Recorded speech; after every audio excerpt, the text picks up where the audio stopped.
Hi, everybody. Big fuck you to Michael Black on a couple different levels. First of all, yes, Phil LaMarr and Steven Weber are both very good looking, handsome men. Um, very comfortable with the fact that they're better looking than I. But are they on such another level that it's really worthy of note or worthy of you're getting the vapors as you seemed to last night? I take offense. I take offense on my behalf and on Steve Agee's. Not so much on Sam Levine's.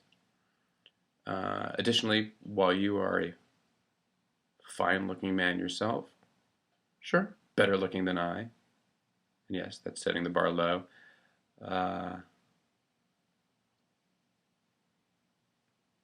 Have you taken a good, long, honest look at yourself in the mirror lately? Watched any of your videos? There's something not entirely right going on with your ears. That's an area you might want to look at before you start throwing appearance stones. What else? Oh, yes, fuck my son. Is that what you said? My kid? I don't think you meant that. If you did, how dare you? I love your kids. You should see my son on a skateboard. I'm not allowed to show him. I'm not allowed to point it out myself. But videos can be found.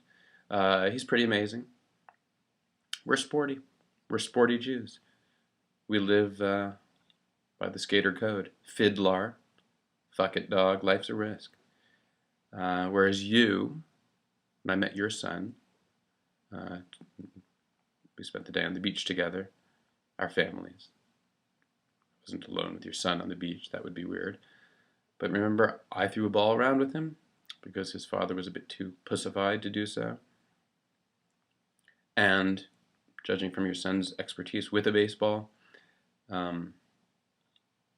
father was apparently too pussified ever really to show him how to throw and catch one.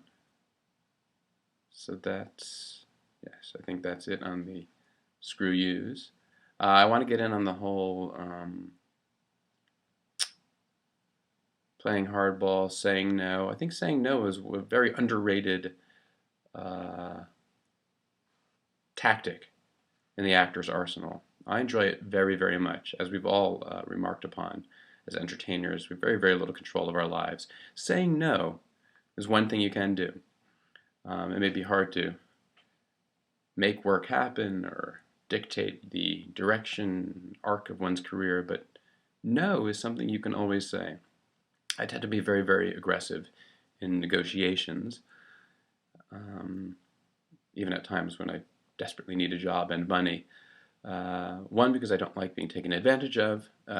Two, because I find saying no almost always leads the other side, at least in the entertainment industry, to think, wait a minute, he's saying no to us? I'm now more interested in him. And they almost always throw more money at you when you say no to the giant pile they've already offered you. A lot of people probably don't know how these negotiations go, and I mean, my expertise is only in negotiating for a TV series. People probably have heard the phrase test deal, testing for a show.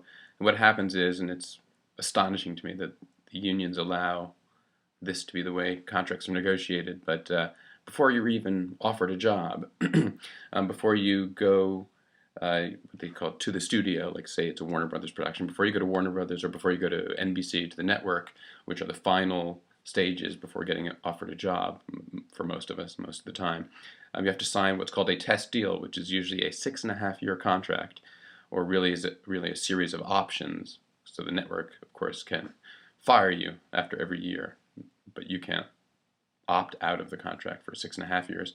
And you have to actually sign the contract. You negotiate everything and sign it. This is, of course, before they've said to you, we want you for the job. They've narrowed it down to 3 people, 4 people, 5 people, 6 people, and all of them have to sign contracts. So it's all negotiated before you can even take the position and say, hey, you want me for the job.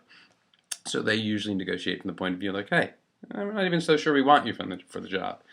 So it's ridiculously inequitable and stupid. So I tend to be very, very aggressive, and I find that most of the time when you say no, they come back with more.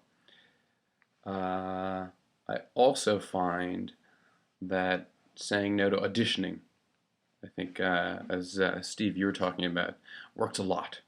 I'm particularly bad at auditioning, I think.